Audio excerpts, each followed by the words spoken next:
India's Omicron tally is steadily rising, with fresh cases of the variant being reported in Maharashtra, Rajasthan and Delhi on Sunday. 7 in Maharashtra, 9 in Jaipur and 1 person in Delhi have been found positive with the variant, taking the total count in the country to 21 at least overall.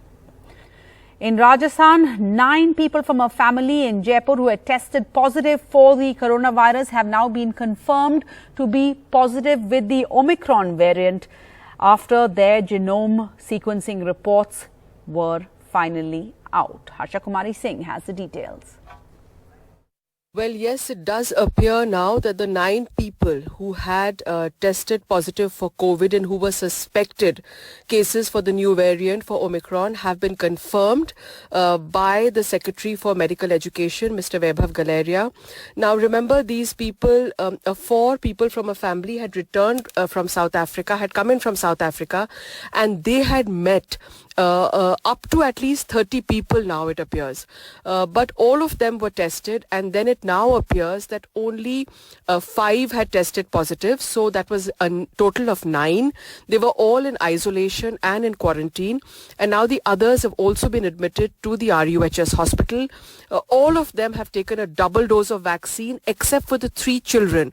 There are 3 children in this group. One is about 8 years old and the others are about 14 to 16. The 2 others are in that age group. So everybody has taken a double dose of vaccine. They have mild symptoms, and as of now we've been told they are doing fine. So that's the latest update. But yes, a cause of worry that 9 people in Jaipur have confirmed for the new variant of the virus. All right, and 7 people, 4 of them foreign returnees and 3 of their close contacts in Maharashtra on Sunday were found to be positive with this new COVID variant Omicron, taking the total number. Let's go across to Saurav Gupta for more on this. So Saurav, with 7 new cases, the Omicron cases in Maharashtra have risen to 8 today. What can you tell us about these patients and what is their condition right now?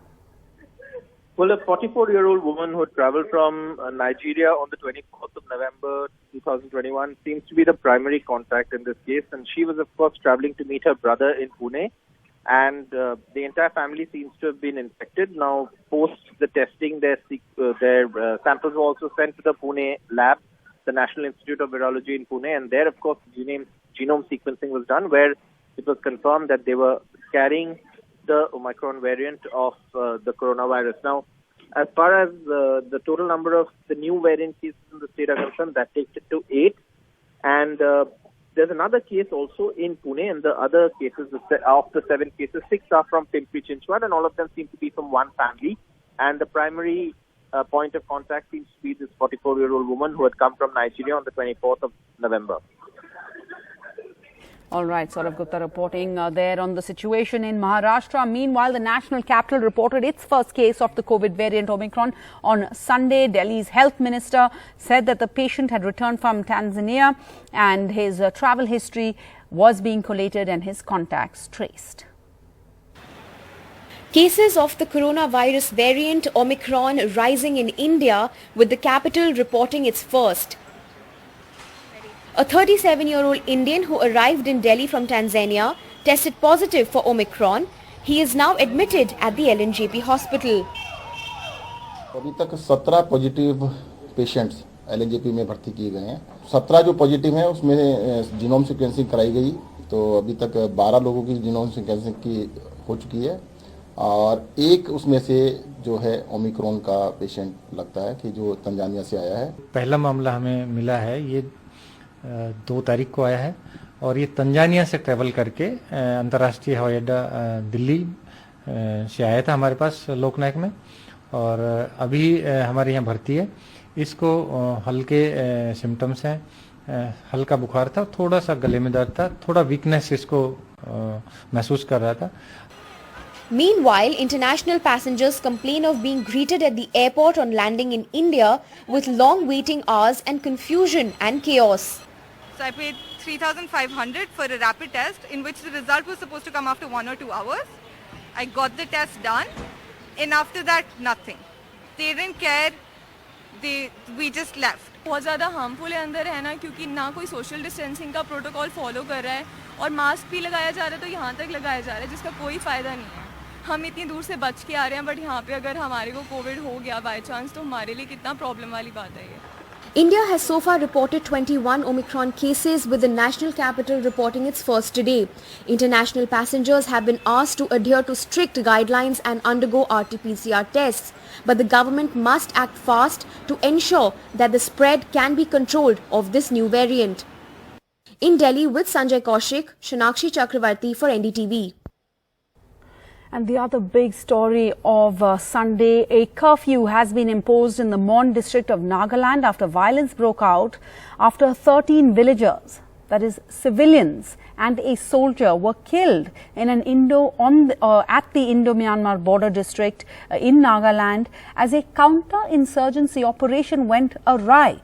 Another villager then died as a mob then attacked an Assam Rifles camp. After this, a murder case has now been filed over this blotched Nagaland operation. The army says the incident and its aftermath is deeply regretted. The bodies of 8 villagers in the back of their pickup truck that was wrongly targeted by the army in Nagaland's Mon district yesterday.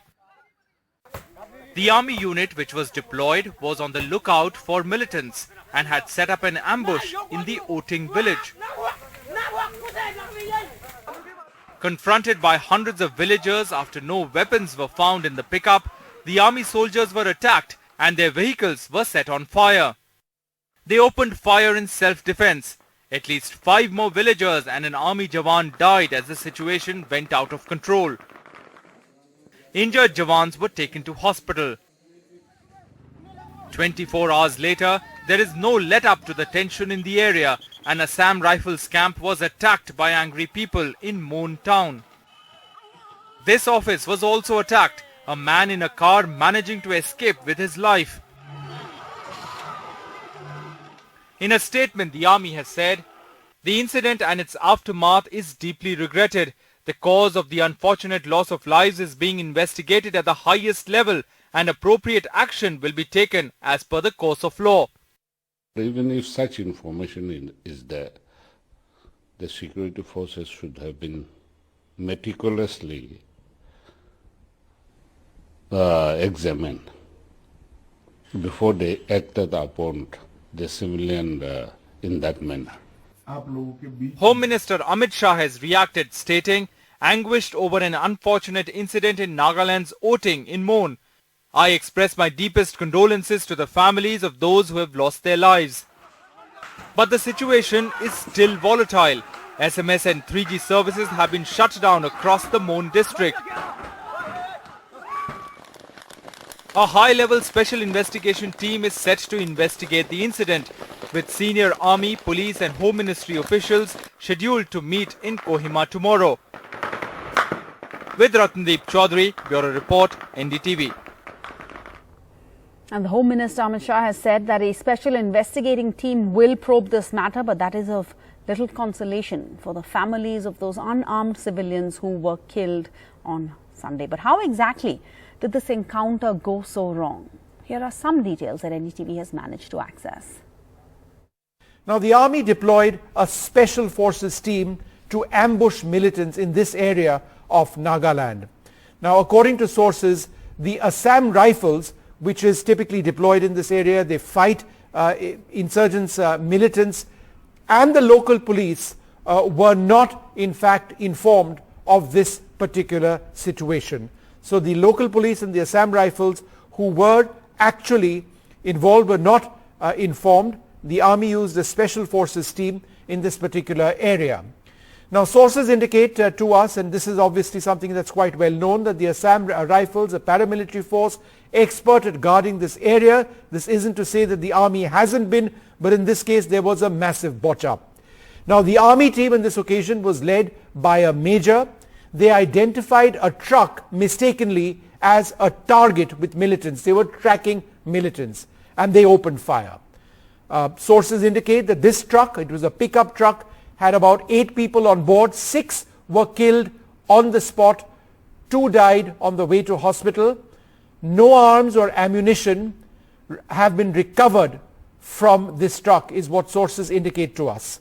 Now, It is unclear if there was some other weaponry with these people. Who were the people on the truck? We are told that they are coal miners from a local coal mine where they were working when they were attacked, mistakenly attacked in this ambush. Once that did take place, there were hundreds of villagers in that area who surrounded that army unit and attacked them. The army team then opened fire in self-defense. In the process of this battle, as it were, that broke out almost with these soldiers being lynched. In fact, one para-commando was killed and 7 Jawans have been injured, we are told, quite seriously.